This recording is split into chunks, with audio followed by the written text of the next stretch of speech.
And today, I'm gonna go over with you my favorite exercises to target one of the most talked about or questioned body parts of the leg. So I always get this question, Steve, how do I get a bigger teardrop muscle, also known as the vastus medialis? So your vastus medialis is just above your knee and just on the inside there. So it's that teardrop muscle that bodybuilders love to have, but it's a really hard one to get. It's really hard to train just this area. Today we're gonna be looking at it from a bodybuilder standpoint, how to develop that, but it's also good practice because it's gonna promote a healthy knee. There are three things that we really wanna concentrate on when we're talking about the vastus medialis. The first is our toe position.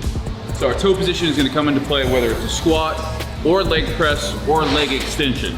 The second thing is gonna be really our center of gravity. And that has to do with our toes, but it also has to deal with our heels and then the tracking of our knees over our toes. The last thing we're gonna talk about is overloading the muscle at the bottom of the movement. So you're gonna see a lot of deep squatting along with 1 1/4 movements because that is where we're really overloading and we're activating the most VMO. So a lot of people out there, you know, they're really careful when they do squats. They want big numbers, so they really concentrate on hitting 90 degrees. If you want to develop glutes, and obviously we want to do that as well, but when we start talking about the VMO, we're gonna get deep. We're gonna get nice and low on things. That should be one thing right away we look at doing. When we couple that in with our toe placement and our knees over the toes, you're gonna notice that our heels wanna start coming up. And that is why we're gonna bring in the slant board into play on things. Doing this is going to allow us to continue to push through the heels on our squat movements, but also it's gonna keep our center of gravity upright. So if I'm here and my toes start coming up, what happens? My chest falls over my knee, I become off balance. So doing things on a slant board, it allows us maximal contraction of the VMO, getting nice and low, chest is nice and tall, and as we come up, we're pushing through the heels, coming up just shy of locking out. I don't wanna be there, I wanna be here. I wanna do 4 sets of this exercise after your warm-ups, and we're really shooting for that 10 to 15 rep range. As I get, into my sets, I might start at 14, 12, 10, and I try to stay at 10 for these. My goal here isn't to load it up with weight. You can obviously see we don't have a ton of weight on there, but it's all about that control as we go down, and I definitely feel it all over. Next exercise, I'm gonna be showing you 3 different variations of it, but basically it's a single leg squat, or in this case, a single leg step up. We're gonna be setting up the leg we're working, knee's gonna be tracking over the toe, we're gonna press up, and then with our off leg, I'm just gonna keep it straight, go down until I touch, and then back up.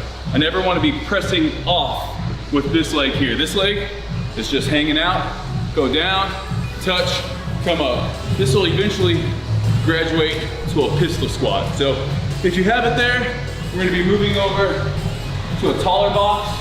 And from here, we're just gonna be continuing on our single leg squat on this. My knee is well over my toe there.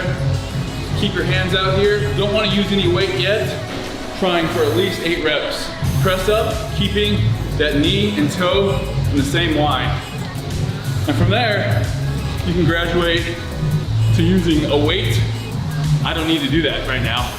My legs are tired enough that using body weight on this is just fine, but again, this will translate into if you ever start doing single leg squats, single leg pistol squats. Woo! My flexibility and the fact that I'm a little bit fatigued in the legs right now, pistol squats are a no. Next up in our VMO training is going to be a leg press. Typically, we're just going to be working our legs, doing a standard leg press. Our feet are going to be in the middle. We're just going to drop those to the bottom. You can see my toes are actually elevated on here as well. Nice and slow, down all the way, up a quarter, back down, all the way up. We got 4 sets, shooting for 8 reps of 1 1/4. So it's a lot of time under tension, a lot of maximizing the load at the bottom of the movement.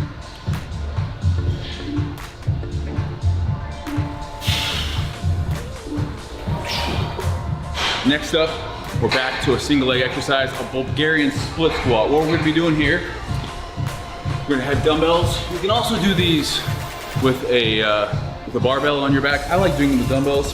You're gonna have back leg on the bench. So that rear leg elevated as we go down. Once again, you see that knee tracking over all the way down, get depth, and then press back up. Keeping that knee and toe in line. I don't want it caving in or going out, but that knee is gonna come over top. So we're gonna be doing each leg individually, 10 to 12 reps. If you want, I've recently started doing these also on a slant board. Nice and high. I'm gonna be doing them on there. If you can graduate towards this, feel free. We wanna make sure though that you've mastered the basic movement first. The final movement for our VMO training is gonna be a leg extension. And I know leg extension works primarily your whole leg. Extended, down 1/4, back extended all the way down to get a nice stretch in there. Biggest thing is, instead of just keeping our toes straight, we're gonna go slightly pointed out there. And you can just feel it. You just point your toe and go here, you get a better contraction in the VMO. It's gonna be our last thing here, a little bit higher rep range. Again, we get the 1 1/4 rep, but we're gonna do 10 total. So it's really almost like 20 reps. And then again, you can do this together or single leg, especially if you have one leg that's lagging a little bit. I'd recommend doing an isolation and really focusing on doing the same number of sets and reps on each leg, but only going as heavy as that smaller or weaker leg or less defined leg can handle. And that leg might be less defined for genetic reasons, or let's pretend that you're always looking at one leg. I tend to do that with my arms. I always tend to look in the mirror at my left arm. It's like, hey man, switch it up. Look at your other leg. Focus on that other leg. It's hard when you talk about mind-muscle connection with 2 VMOs. Where's your mind?